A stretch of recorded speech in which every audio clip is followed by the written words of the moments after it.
Perfect. Okay, so welcome everybody. Thank you for coming, and I'm really excited to go through this with you.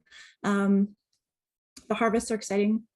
Obviously, it's something we should be paying a lot of attention to right now so that we know what to be watching for. We know the signs of the seasons, and we also know the timeline of the yearly seasons, because the biblical seasons have a very specific flow to them, and they have a very specific flow that you go through every year.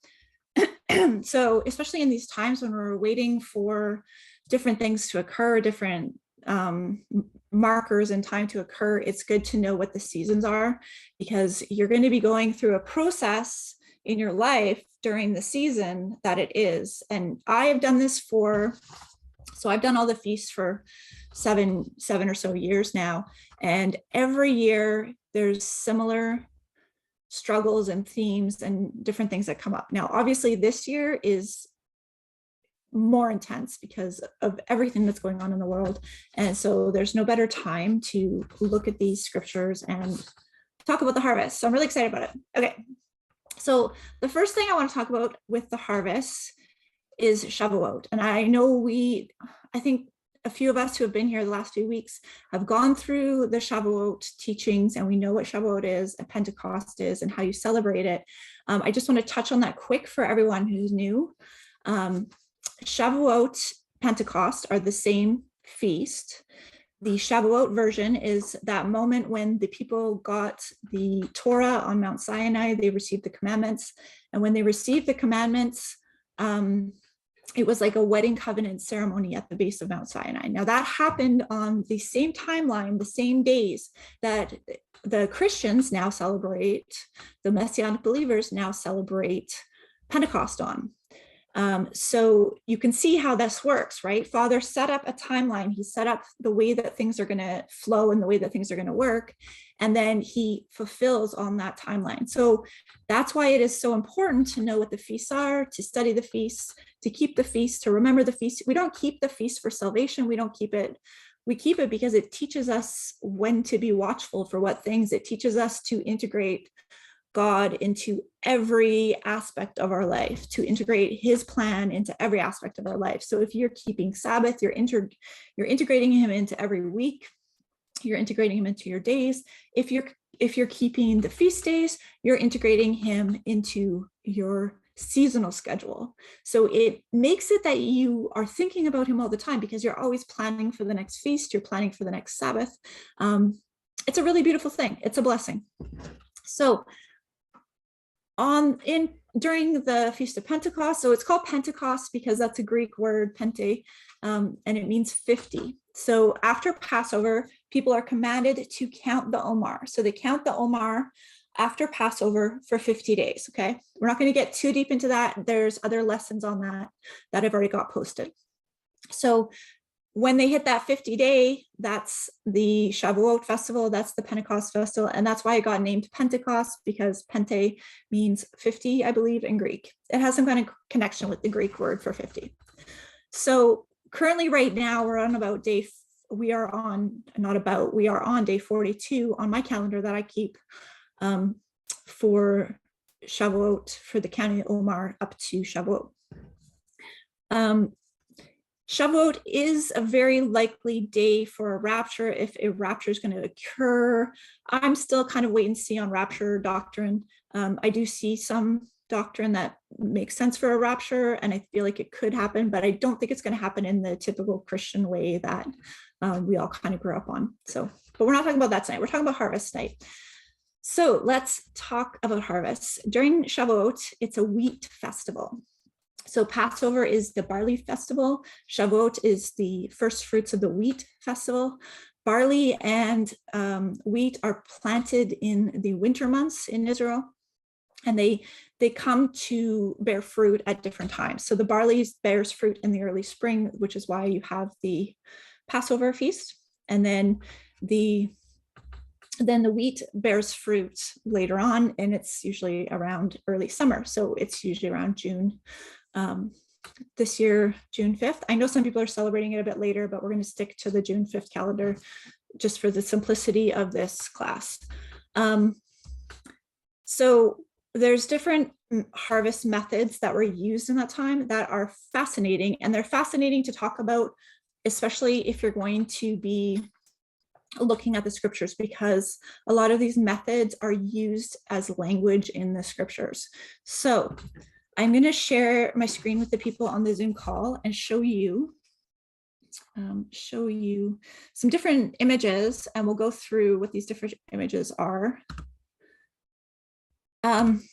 So I want to start with something called a winnowing fork. So have you ever seen those images of the Antichrist, like the kind of cartoonish Antichrist that they make sometimes, right? And he has the pitchfork, right? So a winnowing fork is a pitchfork, but back in the day, it used to look like this with all the different sticks sticking out, right? And what they would do is after the grain was cut, they would bring it to the threshing floor. There's lots of threshing floor scriptures in the Bible as well. We'll go through those. And they would take and they would toss it into the air, and then the wheat would separate and they were able to get out the grain, right? So it's just the imagery of tossing it up. So I thought that was interesting, especially with the rapture as a eschatology theory. There is a lot of talk about winnowing and stuff like that. So we'll get into those scriptures, and I'm not going to tell you what to think about it. We'll just go through the scriptures and see what they say. So let's go through, and then I'll show you the rest of the photos of different harvest things as we go. There's some super interesting stuff. One thing that a lot of people do, it's a Jewish tradition to do, is read the book of Ruth during Shavuot. So Shavuot is typically the book that they read at that. Ruth is typically the book that they read during Shavuot, because it is all about the harvest and gleaning and all of these things. So there's a lot of harvest type themes in the book of Ruth. I have decided that I'm going to try to read the book of Ruth on Shavuot evening. So it'll be like that Saturday night before the 5th. I'm going to try to get on to TikTok and read that and go through it that night, because it's not a super long book. So feel free to join me for that if you want to do that. Okay, so let's talk about the different harvest scriptures. So the process of bringing in the harvest involved several steps. The stalks of ripened grain were cut with hand sickles. So again, back to that imagery that we have, like it's almost cliche imagery.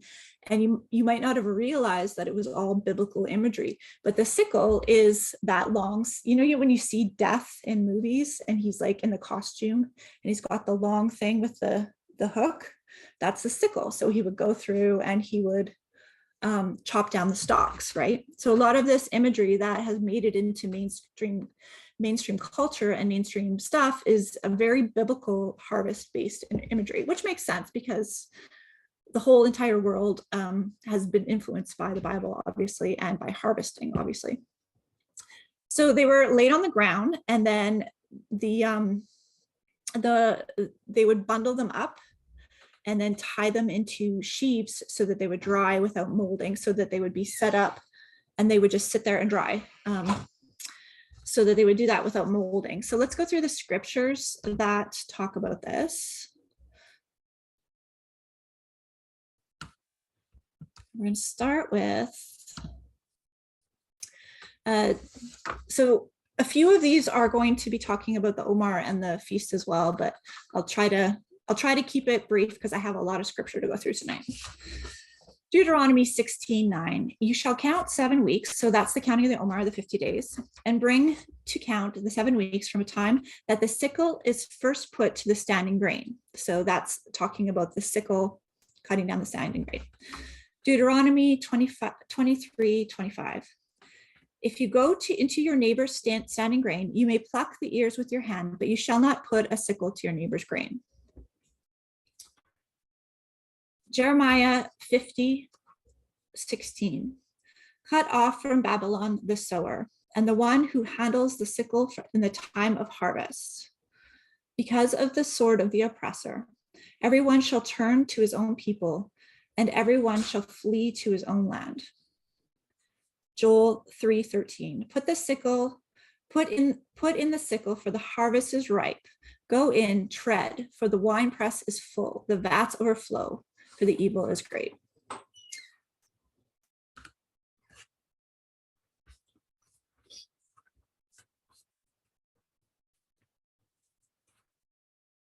So when they would actually do this, it would be like a joyous occasion where they would be celebrating as well. It was a happy time because they were bringing in the harvest. Any of the corners of the field, any stalks of grain that happened to fall were left for the gleaners. So you'll see this in the book of Ruth. They talk about Ruth would go to glean the field. Now, what this was when you're gleaning the field is you would leave the edges and the corners for the poor and the orphan and whoever didn't have their own land. You would leave it for them so that they would be able to eat. This was really important, a really important way that to make sure that everyone was fed, everyone had enough. And so even if you were going along and harvesting and say you missed one, and you'd already passed it, you wouldn't go back and get that stalk. You would leave it for the poor. And if you were harvesting grapes and you were harvesting on a branch and you missed one, you wouldn't take that one. You would leave it for the poor. So it was a way of integrating that into everything that you were doing. You were always leaving some for the less fortunate.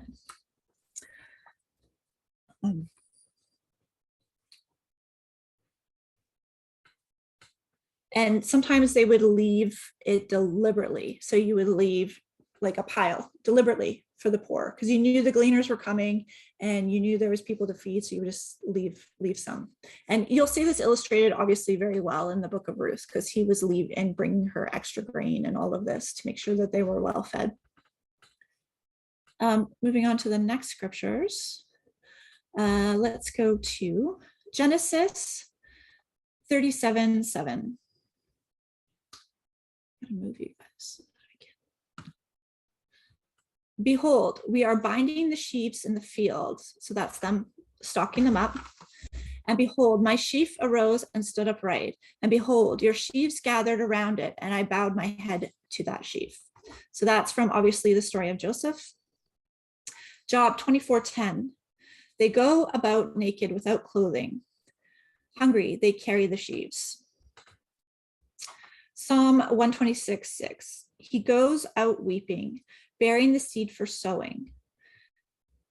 Shall come home with shouts of joy, bringing his sheaves with him. Ruth 2:7. She said, please let me glean and gather among the sheaves after the reapers. So she came and she continued from early morning until now, except for a short rest. Ruth 2:15. When she rose to glean, Boaz instructed this young man, saying, let her glean even among the sheaves. Do not reproach her. So Boaz was saying, let her take whatever she wants. Don't, because they had certain ways that they would do it. So he was telling his men that were in charge of the field, just let her take whatever she wants. Let her go through the field and get what she needs. Psalm 126:6. He who goes out weeping, bearing the seed for sowing, shall come home with joy, bringing his sheaves with him. Psalm 129:7. With which the reaper does not fill his hand, nor the binder the sheaves his arms. Nor do those who pass by say, the blessing of the Lord be upon you. We bless you in the name of the Lord. Leviticus 19:9. When you reap the harvest of your land, you shall not reap the field right to its edge.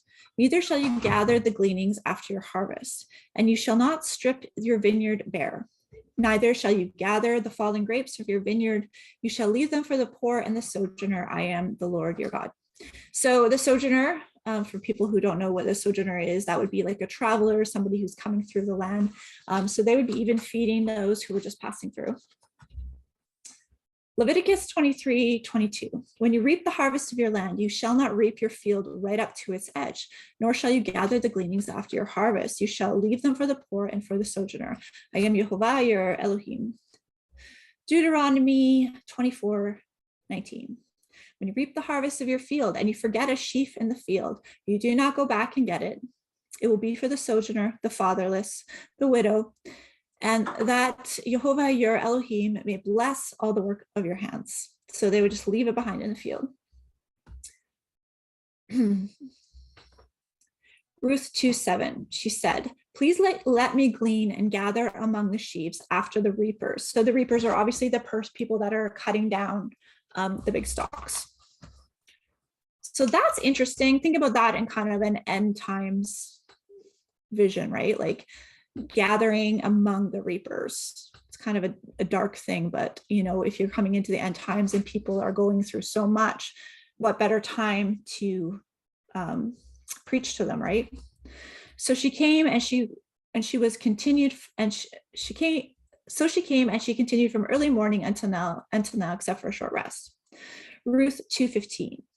And then when she chose to glean, Boaz instructed his young man, saying, let her glean even among the sheaves. Do not reproach her. We already had that one. All right. Ruth 3:6. So she went down to the threshing floor and did just as her mother-in-law commanded her. And when Boaz had eaten and drunk and his heart was merry, he went to lie down at the end of a heap of grain. And then she came softly and uncovered his feet and lie down. So this is interesting. We're not getting too much into this tonight. We're just going through all the kind of harvest scriptures. But feet in scripture is very symbolic of covenant and of service and those kind of things, right? Amos 2:13. Behold, I will press you down in place as a cart full of sheaves presses down. Micah 4:12. But they do not know the thoughts of the Lord. They do not understand his plan, that he has gathered them as sheaves to the threshing floor. That's an interesting one. Gathered them as sheaves to the threshing floor. So thinking about that and thinking about kind of like end times chat, picturing that like bundling of people together in areas, right? So they're taking the sheaves, they're cutting them down, and then they're bundling them into certain areas, which has been interesting because that has been happening. People have been instructed to go, if they're listening to Father, they've been instructed to go to certain areas. So that's very interesting scripture right now. Moving on. So then the bundled and dried sheaves, so the sheaves that were packed together and looped together. I'm sure you guys can imagine what I'm talking about, right? You know, like the grain. Not if you understand what I'm talking about. The grain standing in a pile, sheaved together. Let me just look it up just so we have an image.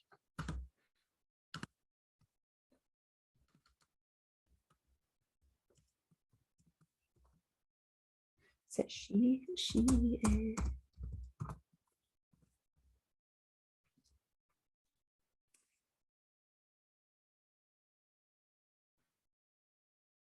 Like that, right? You guys have all seen that before, right? So you think about these sheaves all kind of bundled together, like they're in different areas of the field. They're going to get picked up at different times. They're going to go through the threshing process at different times. They're not all going to be processed all at once, right? So that's kind of interesting too to think about. Okay, the bundled and dried sheaves were then transported to the threshing site.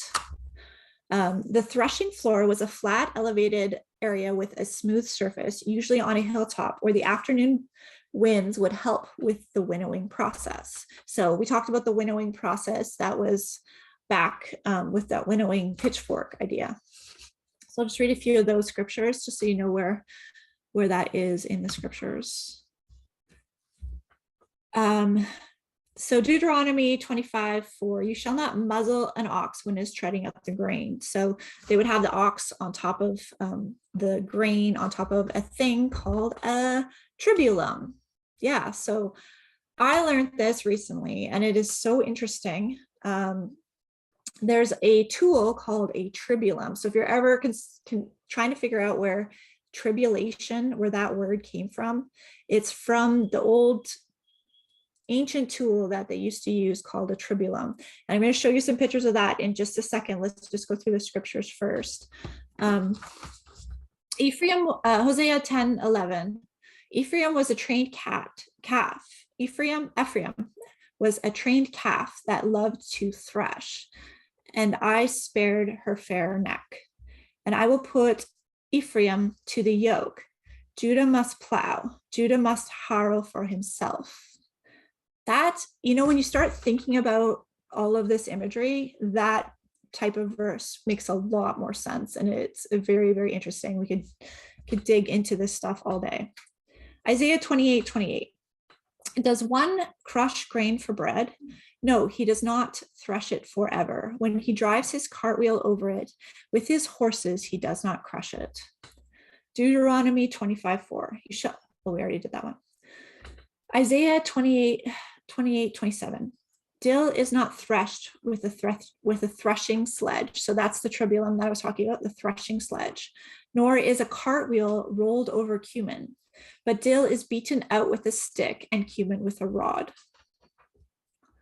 Isaiah 41:15. Behold, I make of you a threshing sledge, new, sharp, and having teeth, and you shall thresh the mountains, and crush them, and you shall make the hills like chaff.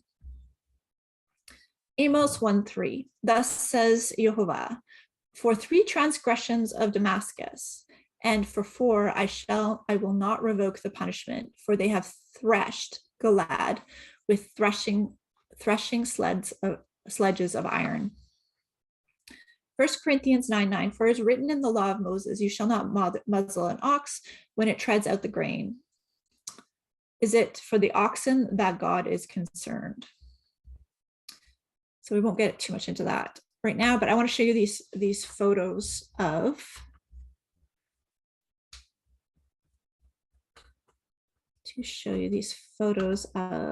the threshing process.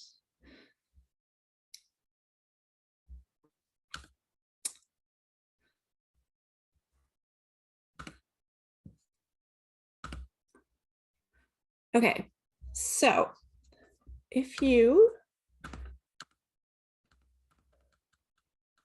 go back to, so this is a tribulum, and you can see it's made out of wood put together like a sleigh.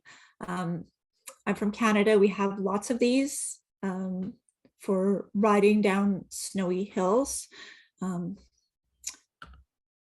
And it has like a little lip on that so that the grain would go underneath, right?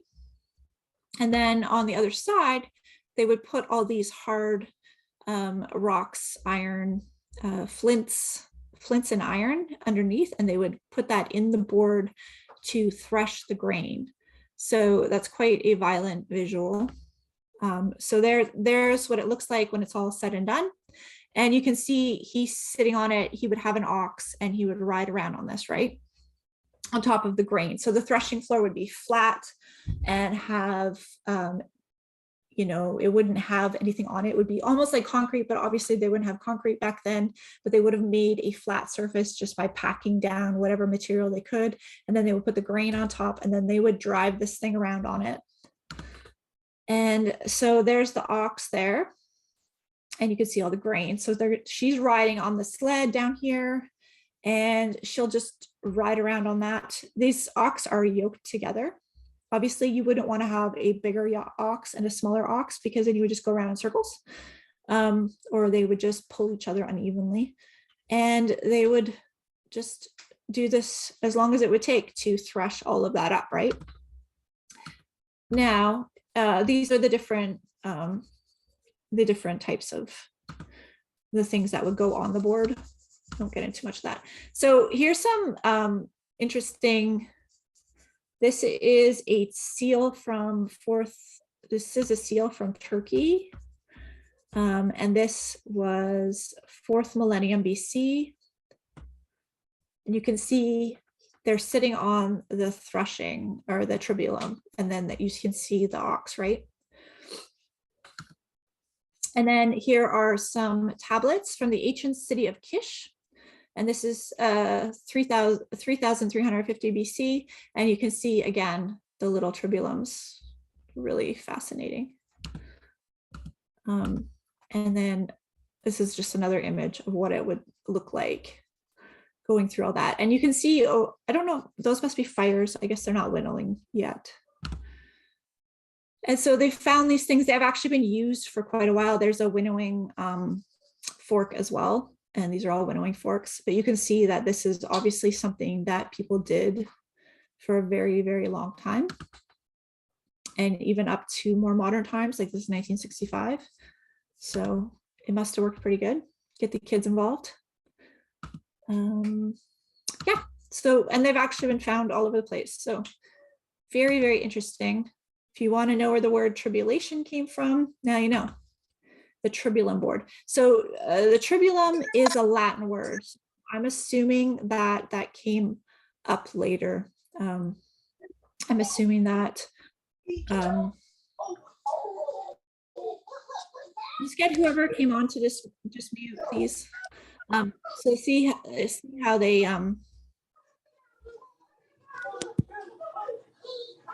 Michael, could you mute? There.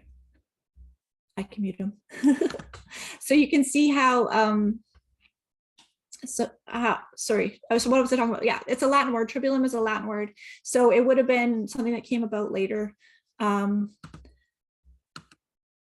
possibly, or maybe they named it, I don't know. A lot of the scriptures say threshing board. They don't say tribulum, so. But pretty interesting stuff for sure. So after they would,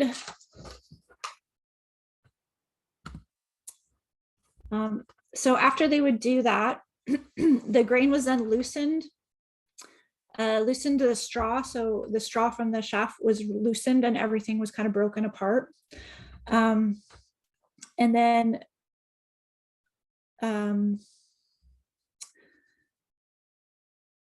the ox would just keep doing that until it was all broken apart, and the wooden whatever would just kind of smash up all the wheat, right?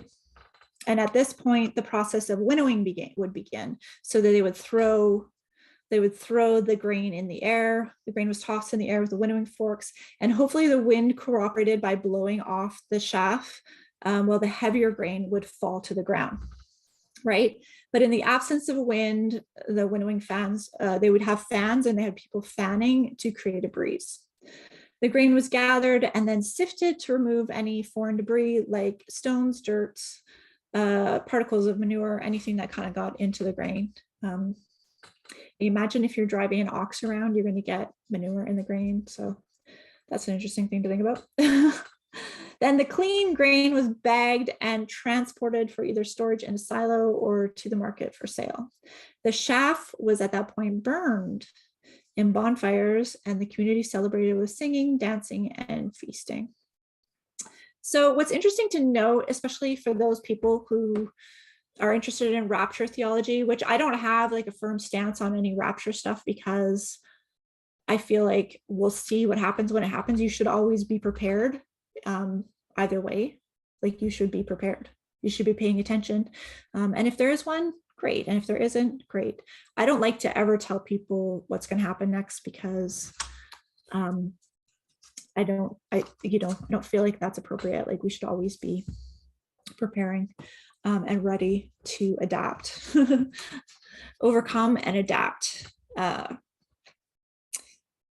I think too, like, if you were so focused that you're not going to be here for tribulation, and you can see here that tribulation happens to the grain before the winnowing happens, and the winnowing is just the debris getting thrown into the air. It's not the grain getting thrown into the air. So there's not really a picture of a rapture theology in that. It's more of a picture of, we're going to go through a tribulation process. And what did Yeshua say? He said we would have tribulation. We're definitely not appointed to wrath, though. So maybe there's a type of rapture at that point. I don't know. I have no answers on that, but I find this stuff very interesting. So then the shaft, so all the extra stuff, all the stuff that's not needed, all the stuff that's not useful, that isn't good seed is burnt in fire, right? And so then we ought to think about too how Yeshua talked about, he talked about how the tares. So when they were reaping, I guess they would probably have they would have reaped everything, and then they would put the sheaves together of the good grain, and then the tares would be removed and burned in the fire, because they wouldn't put the tares through the process of the threshing floor. Like when you look at the photos of the different bundles of wheat, you don't see tares in those bundles. So the tares have already been burnt at this point, right? This is another interesting thing to think about.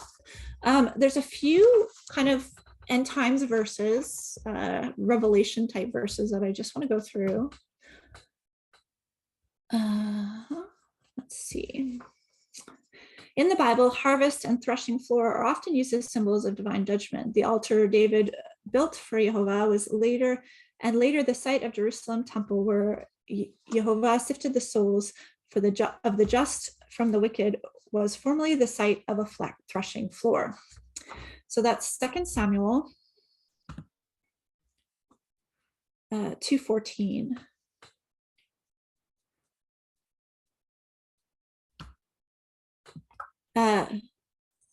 Sorry, 2 Samuel 24:18-25. 2 Samuel 24:18-25. And Gad came that day to David and said to him, "Go up, raise an altar to Jehovah on the threshing floor of Anarah the Jezubite." So David went up at Gad's word, and as Jehovah commanded. And when Ariah looked down, he saw the king and his servants coming on towards him. And Araunah went out and paid homage to the king with his face on the ground. And Araunah said, "Why has my lord the king come to his servant?" David said, "To buy the threshing floor from you, in order to build an altar to the Lord, that the plague may be averted from the people."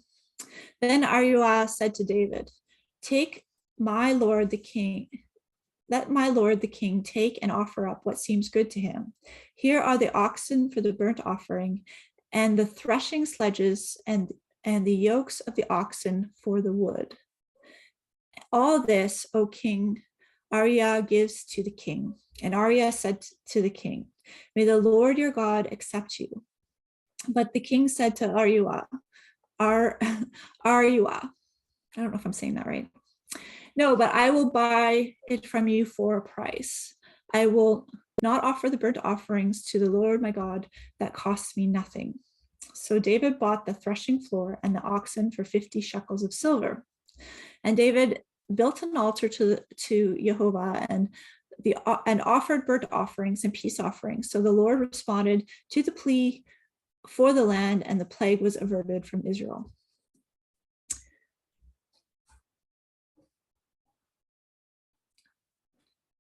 So there seems to be the imagery of the threshing floor and God's judgment is found in the Old Testament books. And then both John the Baptist and Yeshua spoke a prelude to the last judgment about being a harvesting of souls by the angels of God and separating the good souls from the grain. The separating of the good souls, the grain, from the wicked, the chaff. So let's read those verses. So it's interesting that the tares aren't even in there, looking at the chaff as more the wicked souls. Just going to the New Testament verses now. Matthew 3:12. His winnowing fork is in his hand, and he will clear his threshing floor and gather his wheat into the barn, but the chaff he will burn with unquenchable fire. Luke 3:17. His winnowing fork is in his hand to clear the threshing floor and to gather the wheat into his barn, but the chaff he will burn with unquenchable fire. So same thing, just different guy writing it down. Luke 3:17. So Matthew, oh, no, sorry, Luke 3:35.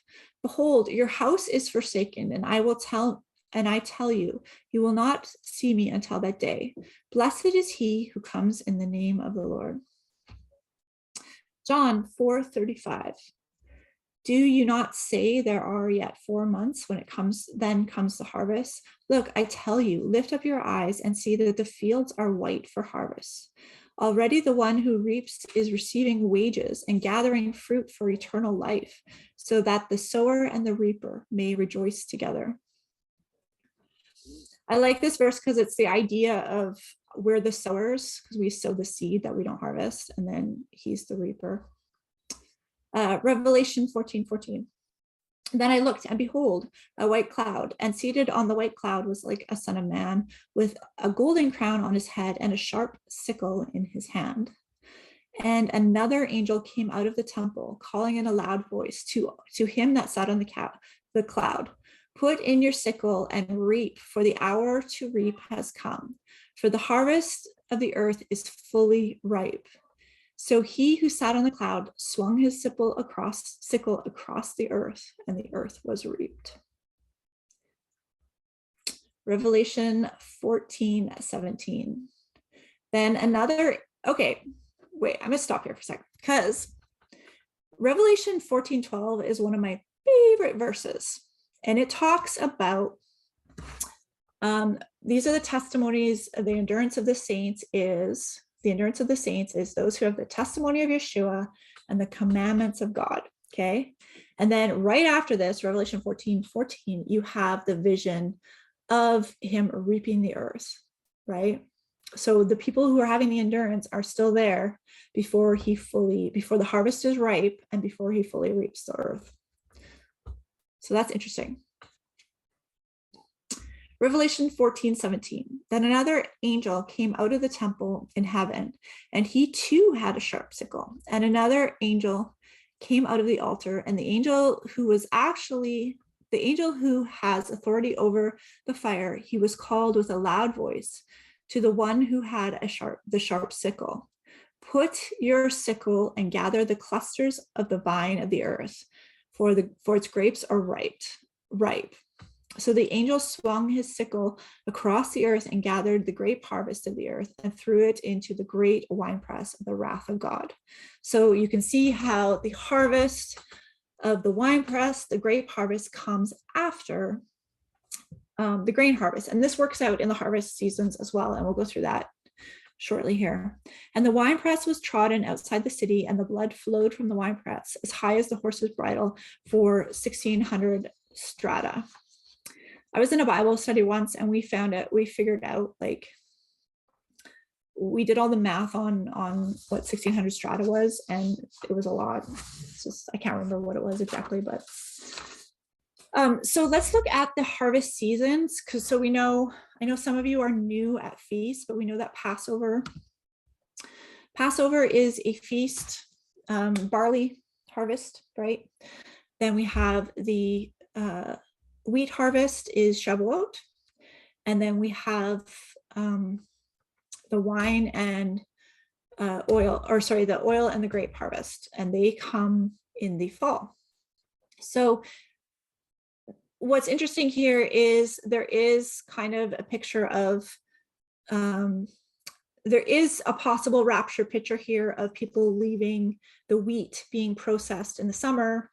And then, so if people left or whatever in the summer, and then all of a sudden the grape harvest, which would be the last harvest of the season, could possibly happen after that. So, you could piece together a rapture picture if you wanted to in there, but I leave that all up to you guys to think about and pray on. I'm not going to tell you what to think about that. Okay, so what I'm going to show you too is, let's look at this. I'm going to show you the harvest schedule, and that'll kind of be the last thing we go over tonight, because we went really long tonight. I had way more scriptures, but a lot of them are kind of repetitive, so you get the idea. So now when you see it, you'll have a better idea. I'm going to post this little thing up in the discipleship program. If you have that, you can, if not, just email me and I can send it to you. Sorry, I don't have to make that smaller. Let's look at this. Oh, it's not showing me my things. Okay, just a sec. I got to find you this photo.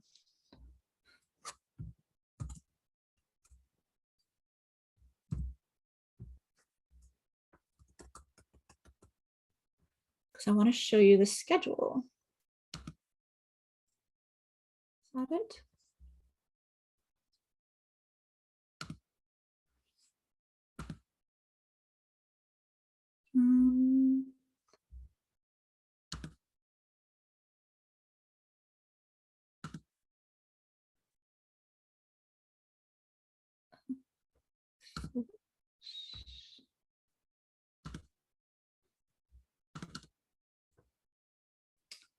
One second.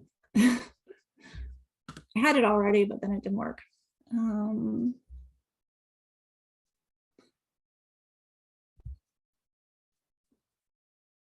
I think it is this one.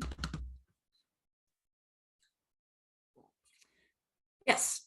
Okay. So again, this will be in the discipleship thing, or if you want me to email you, just email me and I will send this to you. So here's the different seasons. You have September, October, first rains, the plowing begins.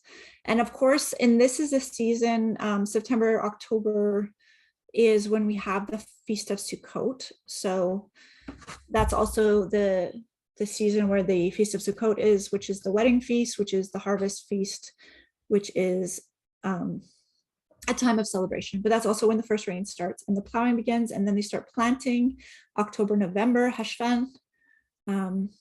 So they're planting the grain. Kislev, November, December is they continue to plant the grain.